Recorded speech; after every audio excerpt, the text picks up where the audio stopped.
Pour mettre en évidence l'eau dans le pain, on met un morceau de pain dans un tube à essai et on chauffe quelques secondes. Comme vous constatez, on a le vapeur d'eau et des gouttelettes d'eau dans les parois internes du tube à essai, donc le pain contient de l'eau. Pour mettre en évidence l'amidon dans le lait et dans le pain, on verse quelques gouttes de l'eau iodée sur un morceau de pain et sur un peu de lait.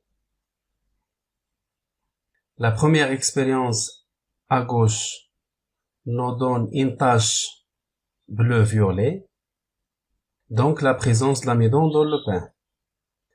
Par contre, la deuxième expérience à droite ne donne rien, ce qui indique l'absence de l'amidon dans le lait. Pour mettre en évidence des protéines dans le lait et dans le pain, cette fois-ci on utilise l'acide nitrique, de même façon que la dernière expérience.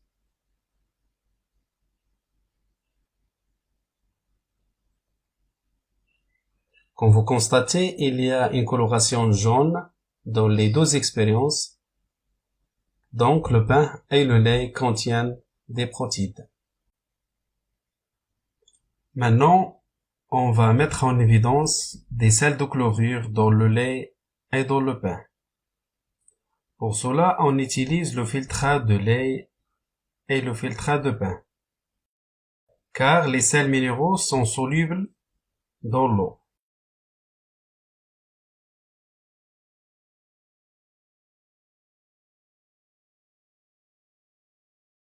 Dans cette expérience, on utilise comme réactif le nitrate d'argent.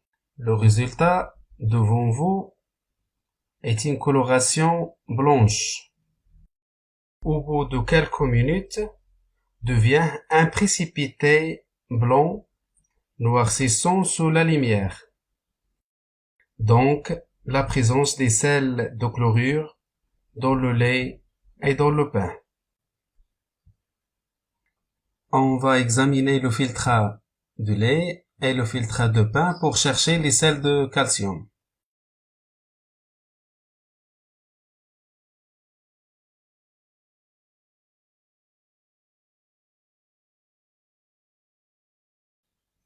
On utilise l'oxalate d'ammonium comme réactif.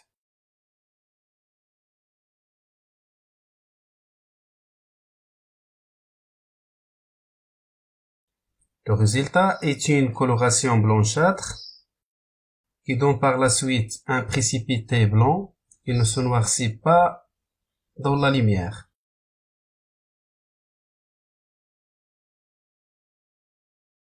Donc, il y a de calcium dans le lait et dans le pain. Dans cette expérience, on va examiner le filtrat de pain et le filtrat de lait pour mettre en évidence le glucose.